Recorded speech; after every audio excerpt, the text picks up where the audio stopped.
Listo, entonces el tema del día de hoy es civilización egipcia y civilización india. Me gustaría saber si ustedes saben algo sobre esas civilizaciones antes de que yo les cuente un poquito más sobre eso. ¿Alguien sabe sobre esas civilizaciones? ¿Sobre la civilización egipcia y la civilización india?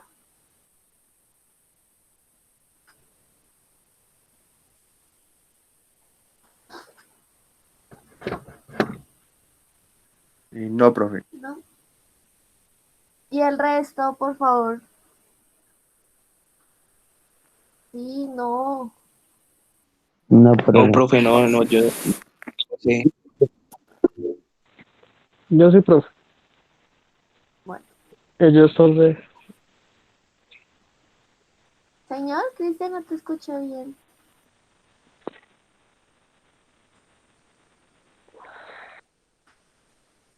Son los de las pirámides. Ellos existen desde hace harto tiempo y también inventaron los jeroglíficos. Muy bien, muy bien. Cristian, así es. Ellos son los que construyeron las pirámides, pero entonces hay que tener en cuenta que las pirámides no solamente las tiene esta civilización, sino muchas otras civilizaciones también construyeron pirámides a lo largo del planeta y también es una construcción muy curiosa porque pues se repite en, como les cuento, en otras civilizaciones que están apartadas por mucho espacio geográfico. Entonces también es raro como porque en esas civilizaciones antiguas se repite tanto la construcción de las pirámides. Pero ese será otro tema que vamos a ver más adelante. Entonces, como les contaba, el día de hoy tenemos como tema principal la civilización egipcia y la civilización india. Entonces, como primer momento vamos a hablar de lo que es la civilización egipcia, luego un poco sobre la civilización india y finalmente vamos a hacer una visita a unos museos, el museo en Egipto y vamos a ver un monumento también en India, de la cultura india.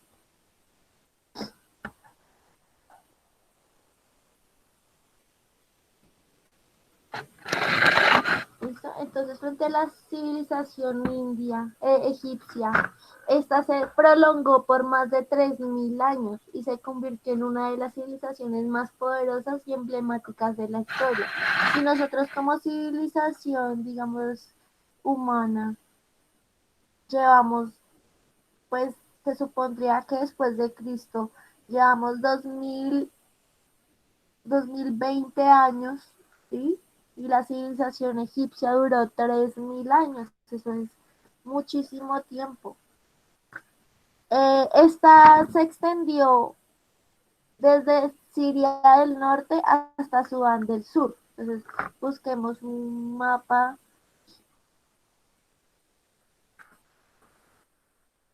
geográfico de Egipto.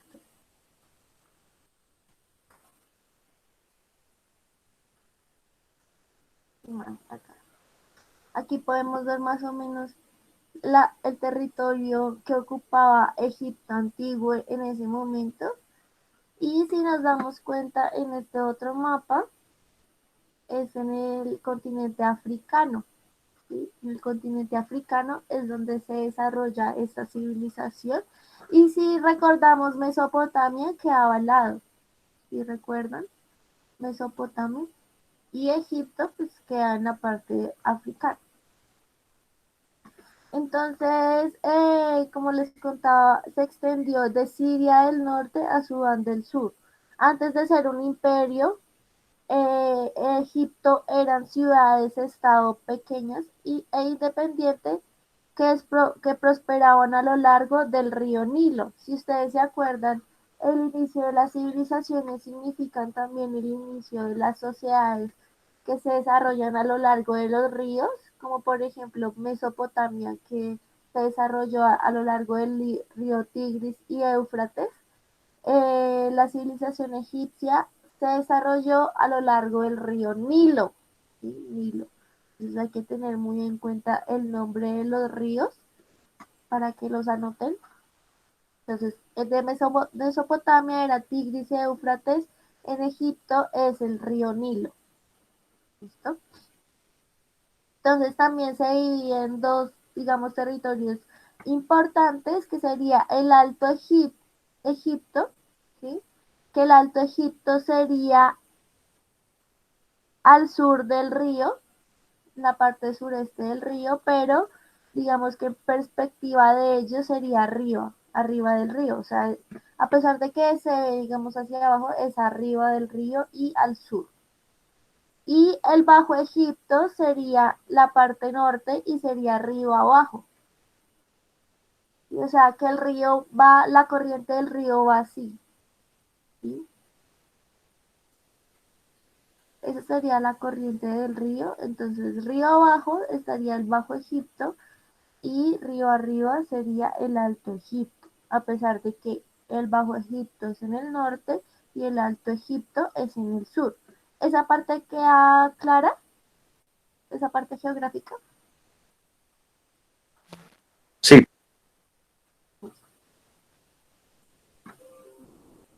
Entonces, aquí, por ejemplo, podemos ver las zonas fértiles, ¿sí? Las zonas fértiles, eso quiere decir las zonas en donde se dan los cultivos y donde la tierra pues produce cualquier cosa. Si nos damos cuenta es alrededor del río, ¿sí? Por toda la cauce son zonas fértiles. La capital es Tebas. Los grandes templos donde, digamos, hacían cultos y rituales era Abul Simbel, Edfun, Luxor y Karnak. Y un oasis era el primera catarata, y también acá podemos encontrar otro tipo de oasis. Y si nos damos cuenta, en el Bajo Egipto es donde están las pirámides.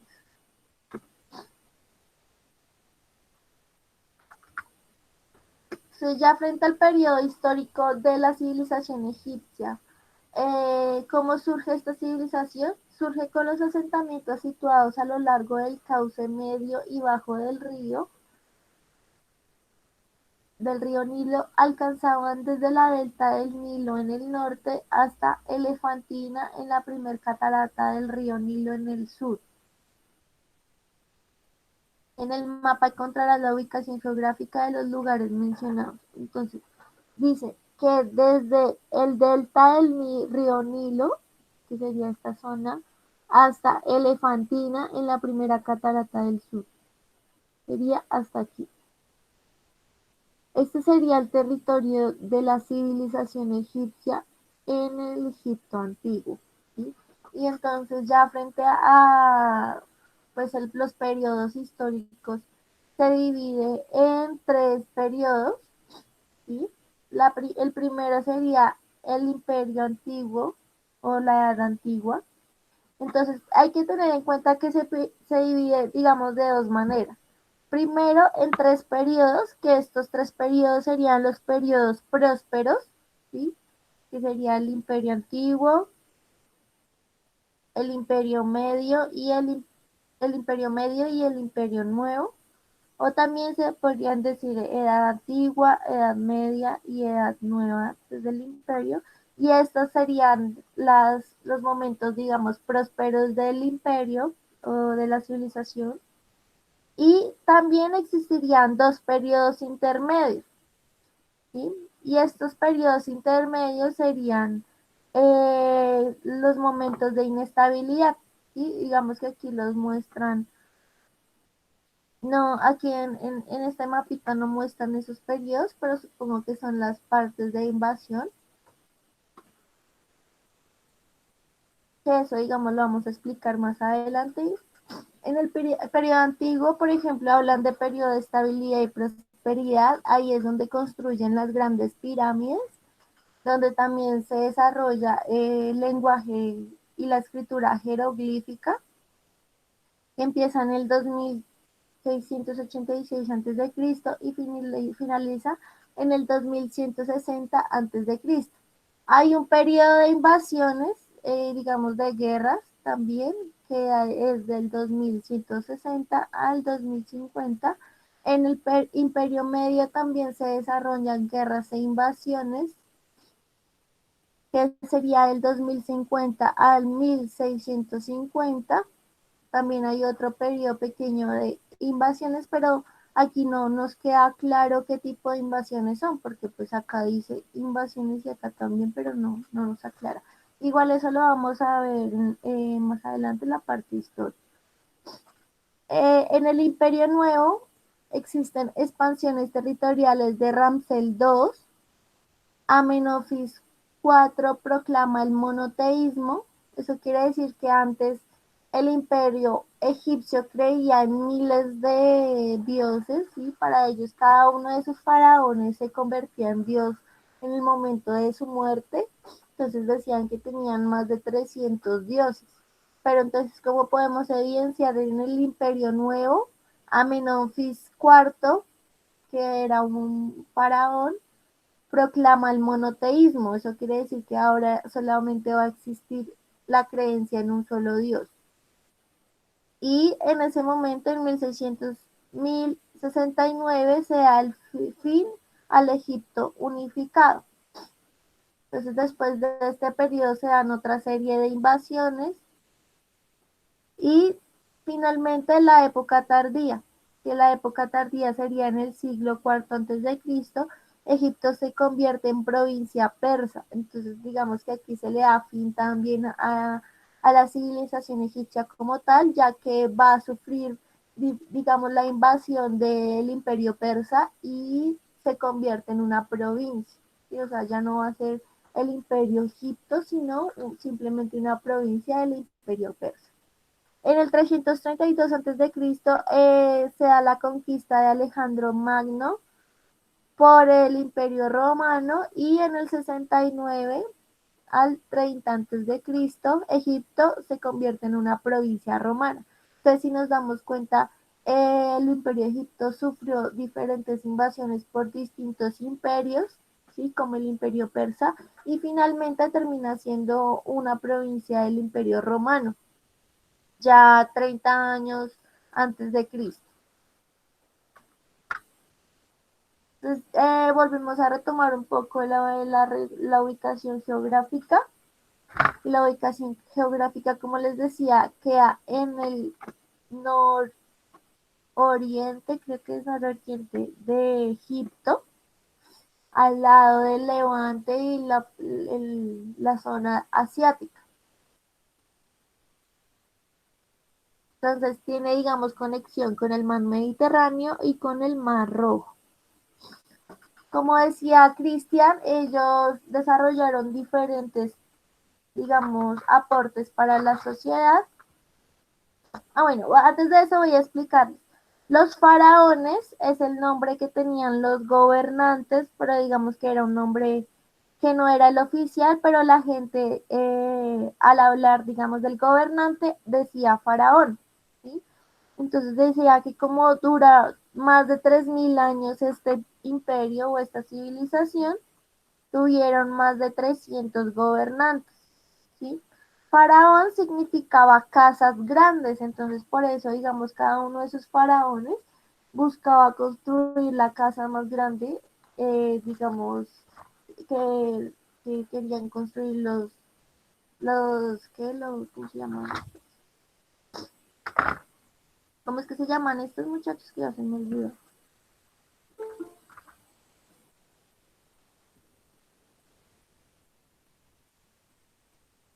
¿Quién me dice cómo se llaman estas?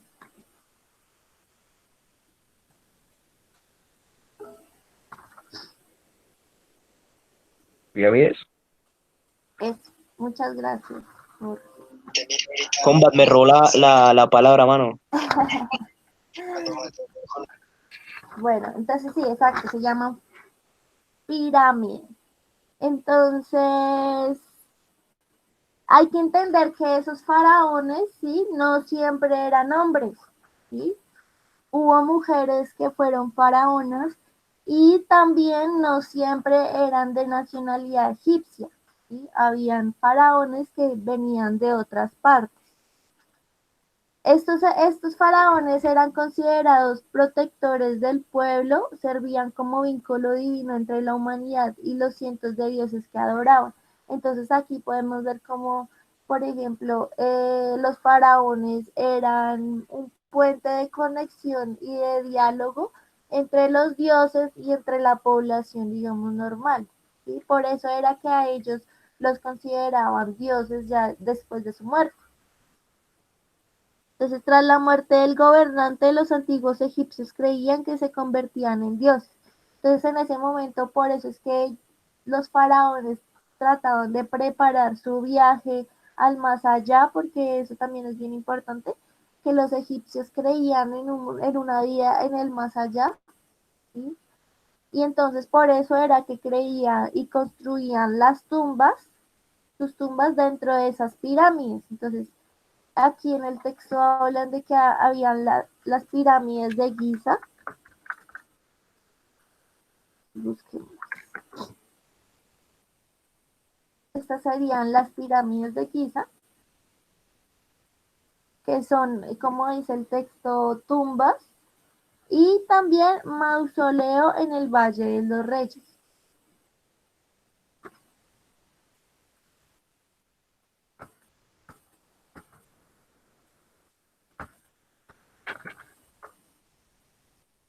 Entonces, aquí podemos ver, por ejemplo, ese mausoleo, el Valle de los Reyes, si nos damos cuenta, son monumentos supremamente grandes. Miren esto tan hermoso. Y pues digamos que esas tumbas significaban también poder en ese momento, ¿no? El que tuviera la tumba más prominente, más, digamos, decorada por dentro, era un faraón con mucho poder, sí, significaba también el poder que tuvo tanto en vida como el que tendría en el momento de su muerte, sí, en la otra vida. Entonces también dicen que dentro de estas tumbas los faraones guardaban, no solamente, digamos, ellos mismos estaban ahí, sino también se llevaban muchísimas cosas y objetos que ellos creían que eran necesarios para el más allá, como oro, joyas, comida, bebida, incluso mascotas, ¿sí? Por ejemplo, dicen que ellos, el gato, buscamos gatos, sí. Profe, yo tengo una pregunta. ¿Eso de que Tutankamón existe o no? Tutankamón fue un faraón, Ah, yo pensé. pues ya no existe, existió en su momento, pero se supondría, pues ahorita miramos, ¿sí? Ya vamos a mirar. Entonces, como les estaba explicando, los dioses egipcios creían que los gatos eran, digamos, un regalo de los dioses. Entonces, ellos los adoraban tanto que hasta los momificaban y los, o sea, se enterraban con sus mascotas. ¿Sí? Acá, por ejemplo, vemos unas tumbas de los gatos. Aquí un monumento del gato en ese momento, ¿sí?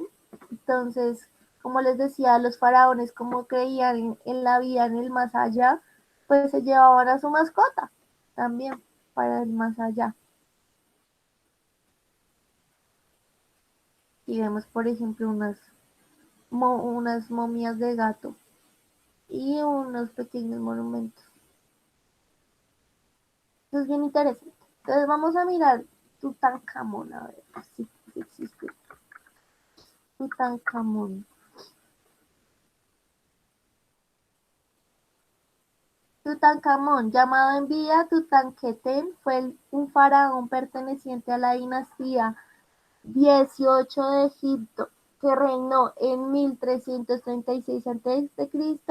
a 1327. O sea, fue evidentemente un faraón. Nació en Armanos, falleció en el antiguo egipcio, en la dinastía 18. Y pues aquí podemos ver, por ejemplo, imágenes de su tumba, pero también dicen que Tutankamón fue una mujer. O sea, hay muchísimos mitos frente a ese, digamos, ese faraón, porque también al parecer murió muy joven, ¿sí? Y por ejemplo, aquí que muestran, aquí es como sobre los hijos de Tutankamón y la descendencia de él. Aquí muestran como la imagen. Ellos, digamos, hacían estas tumbas en oro y metían dentro de él el cuerpo momificado de los faraones. Es bastante interesante la cultura egipcia porque por el hecho de que creían en, pues en la vida en el más allá. Profe, y por qué ellos se envolvían en, ¿cómo es que se llama esto? En papel, no sé qué será eso. Ellos momificaban, eso se llama momificar. Momias egipcias. Pero ellos, ¿por qué se envolvían en eso, profe? Porque como creían en la vida en el más allá, ellos no podían permitir que el cuerpo se descompusiera, ¿sí? Porque decían que el cuerpo también, digamos que como uno moría, también estaba de esa misma manera en el más allá, ¿sí? Entonces por eso ellos buscaban mantener el cuerpo lo más, digamos, próximo a la vida posible y por eso era que ellos los momificaban, ¿sí? Los envolvían en, digamos, como en una tela y les llenaban de, vengan, buscamos el proceso de momificación. Porque eso es muy raro, profe, uy, que lo Uh-huh. envuelvan a uno en eso. Uy, no. Aquí, quizás lo más llamativo del antiguo egipcio,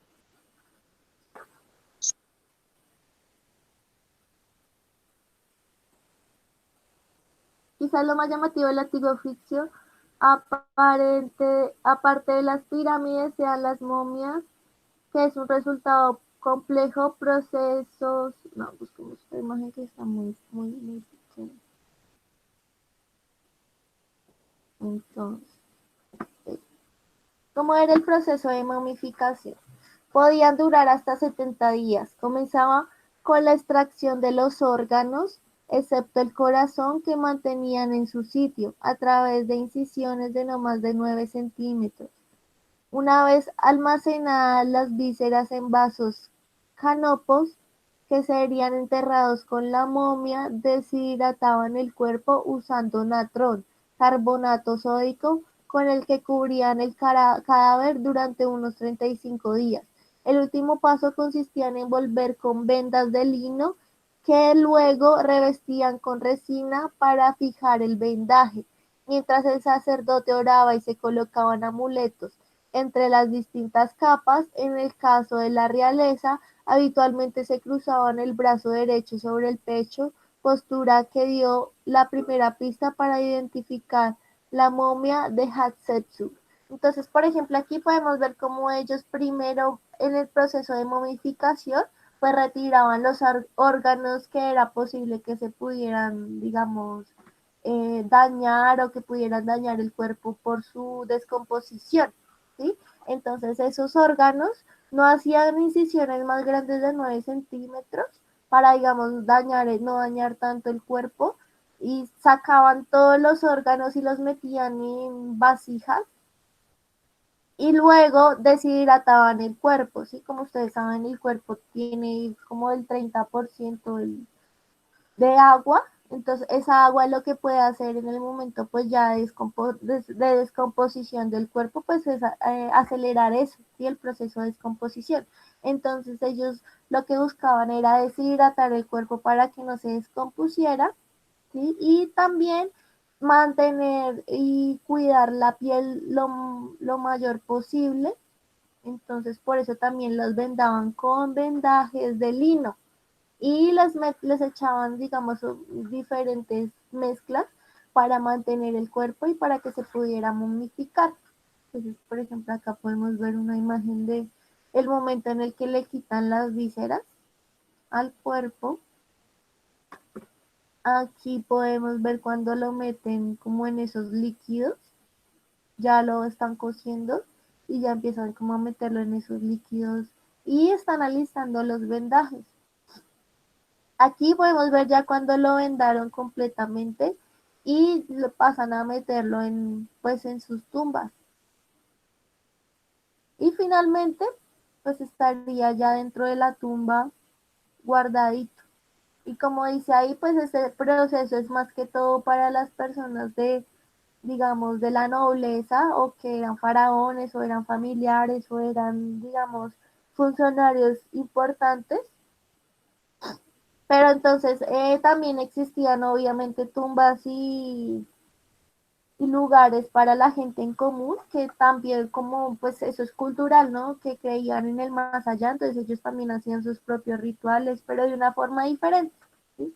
Digamos menos lujosa, por decirlo así. Entonces ahorita más tardecito vamos a hacer una visita a unos museos egipcios, pero entonces continuamos con el tema. Entonces, frente a los aportes, digamos, de la cultura egipcia para la cultura en general, la primera y más importante es las matemáticas, ¿sí? Las matemáticas fue una invención egipcia. Acá podemos ver, por ejemplo, algunos números, ¿sí? Pues ya la parte de medir, la parte de geometría, ¿sí?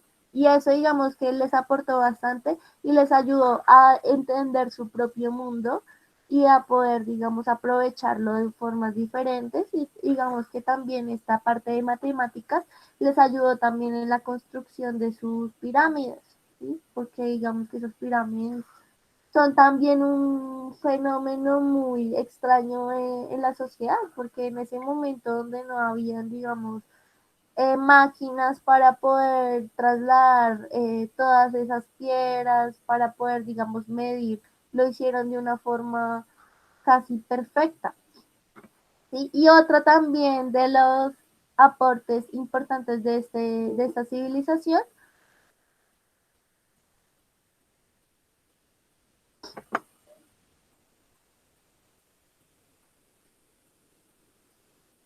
entonces otra parte también bien importante de la civilización es el lenguaje escrito, ¿sí?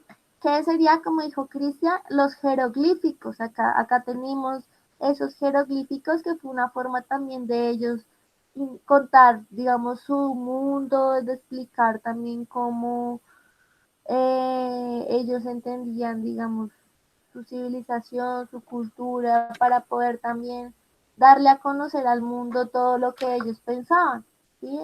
Hablar sobre su mitología. Y dicen que este lenguaje jeroglífico tenía más de 300 caracteres, o sea, no solamente los 26 que tiene, digamos, el abecedario normal, sino 300 caracteres. O sea, es mucho más complejo uno leer jeroglífico que leer cuneiforme, como vimos, por ejemplo, con la civilización de Mesopotamia. También algo bien importante que ellos crearon fue diferentes medidas como el codo. También ellos pudieron medir el tiempo combinando la matemática y la astrología. Entonces ellos, por ejemplo, en ese momento de su historia pudieron contar las horas, y pues fueron los que estipularon que un día duraba 24 horas. Entonces de esa manera también crearon el calendario solar.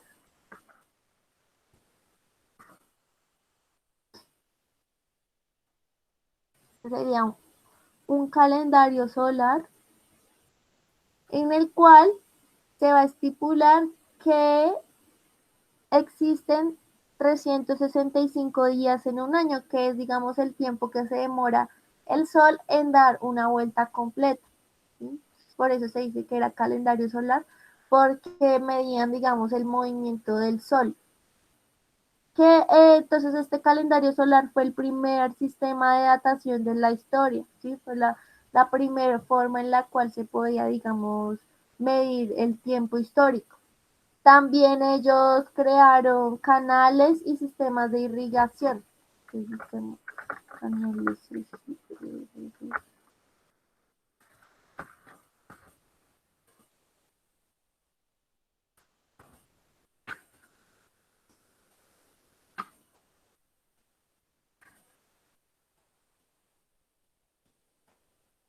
Aquí podemos ver, por ejemplo, esos canales de irrigación que lo que buscaban era como desviar un poco el río Nilo, y acá atrás podemos ver el río, y esos canales lo que buscaban pues era llevar agua a zonas donde tenían los cultivos, ¿sí? De forma natural.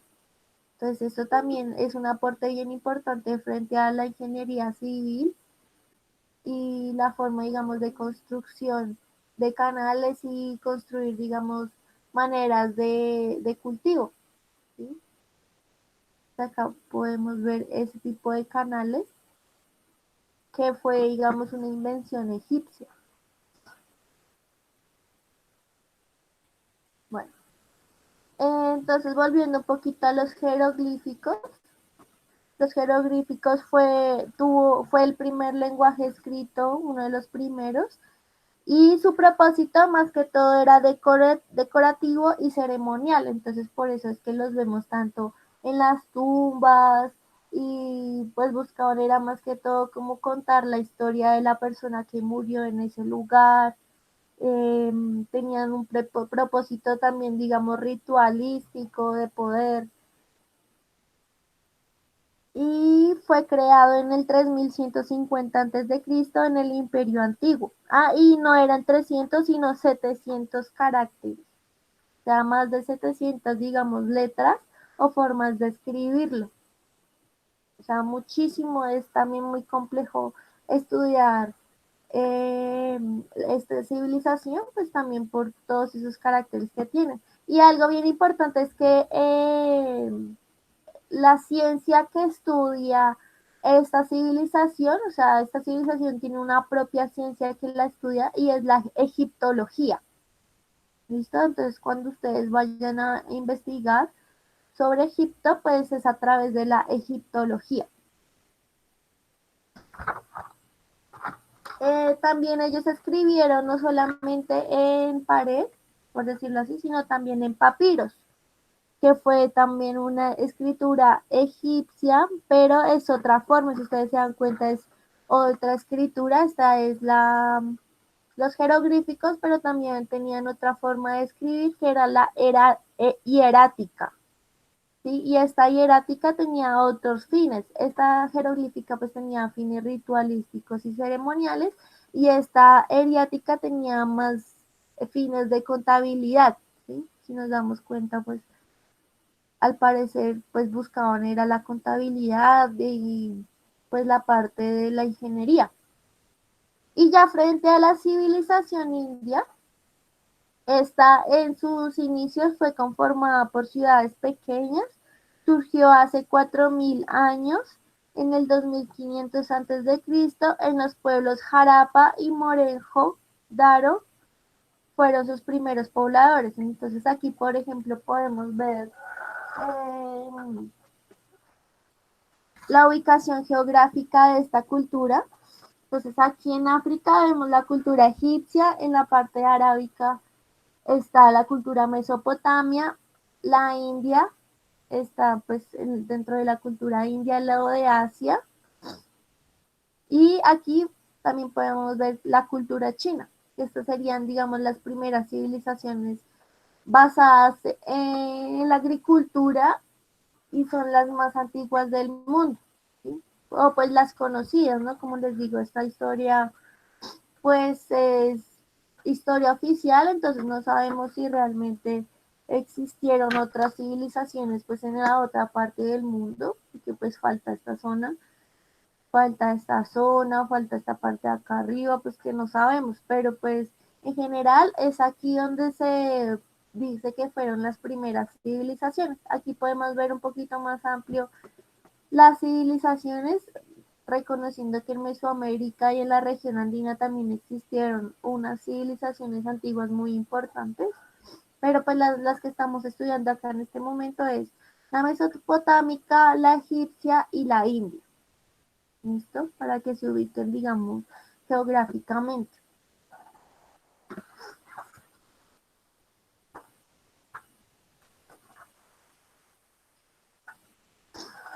Entonces, la civilización de la India en la antigüedad surgió en la península de Indostán, en Asia, entre el 4000 a.C. y el siglo V después de Cristo. Durante el periodo preario, entonces aquí, por ejemplo, vemos distintos periodos históricos de esa civilización. Está el periodo védico, el periodo Maurya, el periodo Gupta y la Edad Clásica. Entonces, en el periodo védico se dan una serie de conflictos bélicos entre los pueblos asentados en el Indo y los arios. Se escriben los primeros textos y es del 1700 a.C. al 150 a.C. En el Imperio Maurya se estableció un gobierno central con 5 virreinatos con sus respectivas capitales. Se estableció la base para admiración de India del 321 a.C. hasta el 185 a.C. En el Imperio Gupta es conocido como la época de oro de la historia antigua india.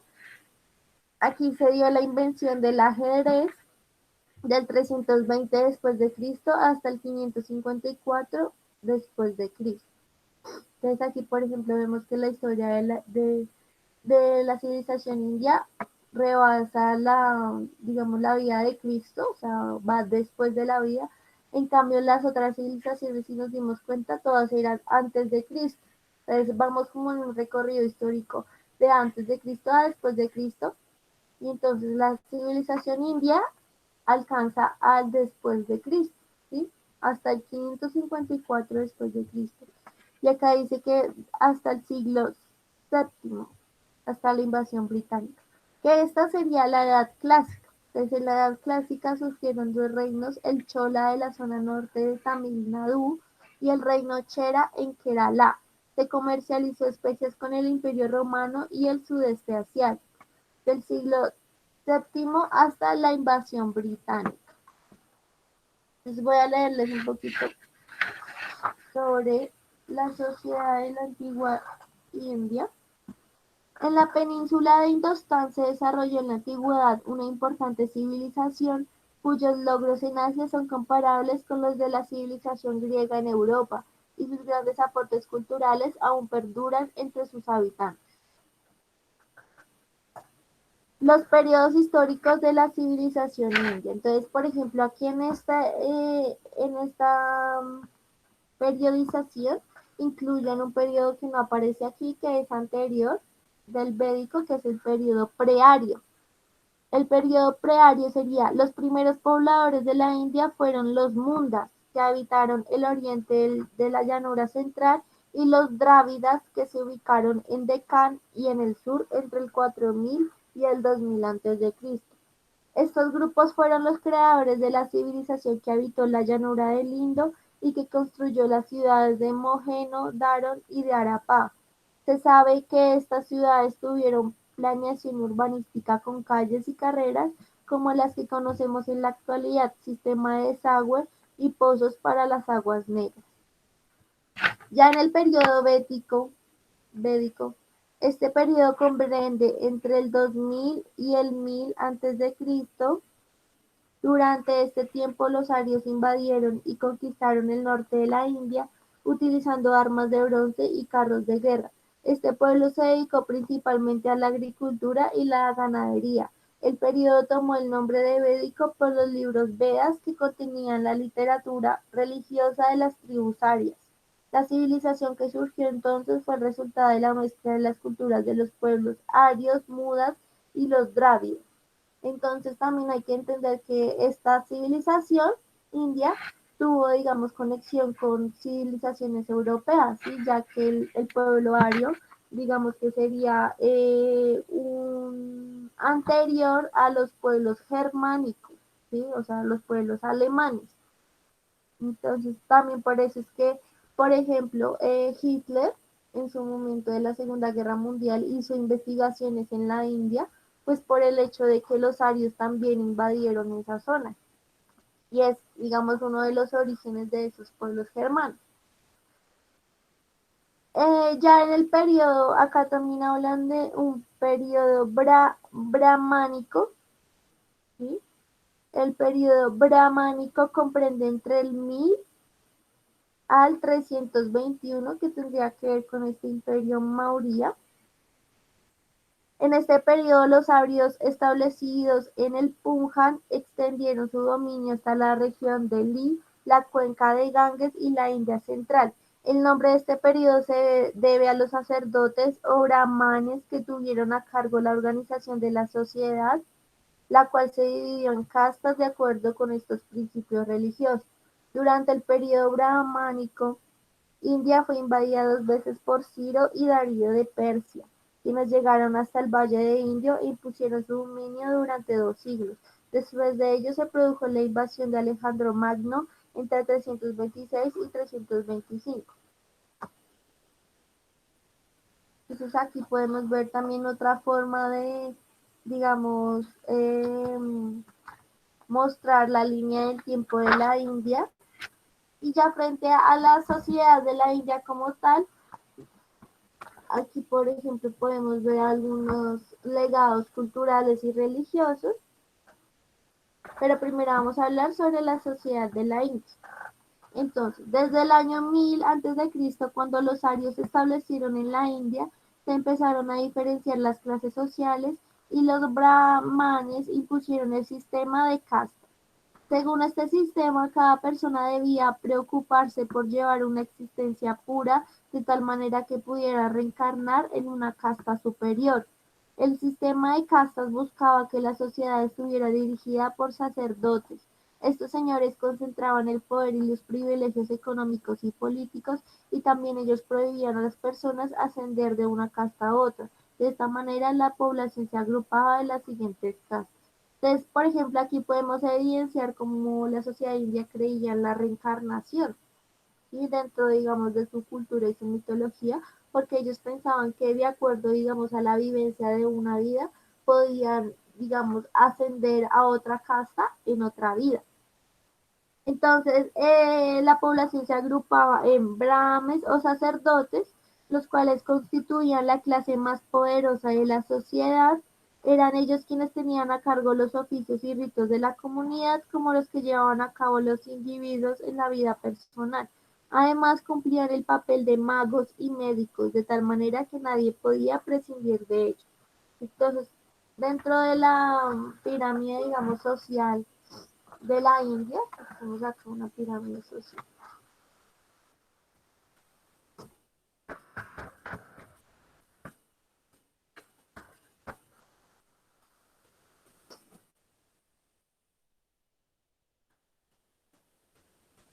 Entonces, digamos que en la parte alta estarían los brahmanes, sacerdotes o intelectuales. Luego estarían los kshatriyas, que constituían la nobleza y se dedicaban a la dirección política, a la administración del Estado y a los oficios de guerra.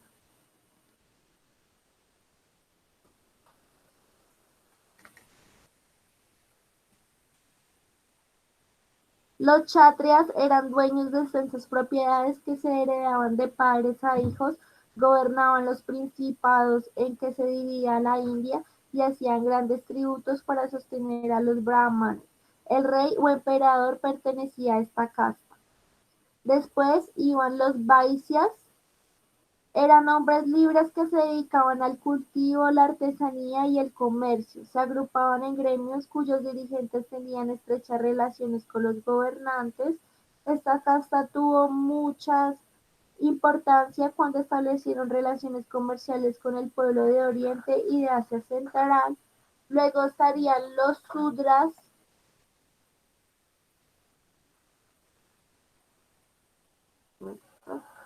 Los sudras constituían la población sometida a la servidumbre. Algunos de ellos ocupaban esta posición desde la llegada de los arios, mientras que otros eran los prisioneros de guerra y sus descendientes. Los sudras se dedicaban principalmente al trabajo en el campo y a las labores de servicio, razón por la cual no tuvieron contacto con las clases superiores. Y digamos que después de los sudras estarían los parias, o aquí los llaman Arihan, que los parias eran considerados impuros o intocables. excluidos de los demás castas por haber desobedecido las leyes o haberse casado con miembros de otras castas. Vivían a las afueras de los poblados y hasta su respiración y su sombra que se consideraban impuros. Este sistema de castas prevaleció en la India hasta que se proclamó independiente del Imperio Británico en 1947. Entonces, frente a la religión digamos, de la cultura india, ante la llegada de los arios, todas las actividades de la sociedad se regían por diferentes cultos primitivos en los que rendían adoración al cielo, la tierra, el sol, la luna, el fuego y el viento. Con la llegada de los arios a la India se instauró el vedismo. Para los seguidores de la doctrina, el universo está dividido en tierra, atmósfera y cielo, donde vivían los dioses que controlaban las fuerzas de la naturaleza. Creían en la inmortalidad del alma y en la reencarnación para llevar una vida mejor, según su comportamiento en la vida anterior. Esta creencia se transmitía en forma oral de generación en generación y después de varios siglos, hacia el 1500 a.C., cuando apareció la escritura, fueron consideradas a los Vedas sus libros sagrados. Entonces, no solamente existe, digamos, una sola religión, sino distintas religiones. Y dentro de ellas, pues está el brahmanismo, el hinduismo, el budismo. Frente a los aportes culturales están pues la arquitectura monumental, la lengua sánscrito, el ajedrez, la matemática también fue bien importante en esta cultura india, ya que ellos crearon la invención de los números. Si nos damos cuenta, por ejemplo, en la religión egipcia, a pesar de que la matemática fue bien importante, pues no tenían unos números, digamos, ya establecidos, ¿sí? En cambio, en la religión india, en la cultura india, sí crearon la invención de los números, el álgebra y la trigonometría, que sería lo que ustedes estudian en la actualidad. Aquí podemos ver el lenguaje sánscrito, ¿sí? Que lo que he escuchado es que ellos no escriben, digamos, de izquierda a derecha, sino de derecha a izquierda, ¿sí? O sea, ellos escriben de esta manera. Entonces está bien complejo para nosotros también entender eso. Aquí vemos algunas imágenes de los primeros ajedrez, como fue una invención de la cultura india, que también es un aporte bien importante, el ajedrez. No sé a quiénes de ustedes les gusta jugar ajedrez. Si les gusta jugar ajedrez, A mí toda la vida. es un Uy, juego no, profe. bien complicado. Yo la verdad todavía no lo comprendo bien, es bien difícil. Ah, el ajedrez es muy chévere. No, el ajedrez es muy raro. Para el que lo sabe jugar es melo, pero para el que no. Sí, es bien Pues complicado. aprende.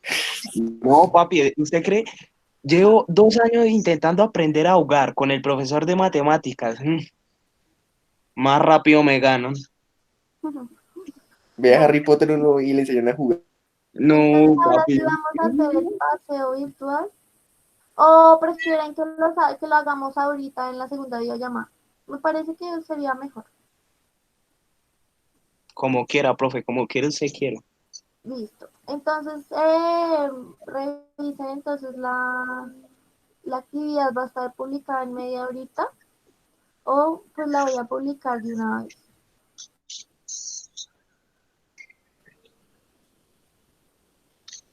La voy a publicar de una vez para que la vayan realizando y nos vemos a las 11 de la mañana en la siguiente videollamada donde vamos a hacer unas visitas virtuales a los museos de Egipto y también vamos a ver algunos monumentos de la cultura india para que se animen a participar ahorita a las 11 de la mañana. Y a las 11 voy a llamar lista. Como vieron, no llamé lista ahorita, entonces voy a llamarla a las 11. ¿Listo? Listo, profe. Bueno, muchachos, entonces nos vemos más tarde y juiciosos. Bueno, pues.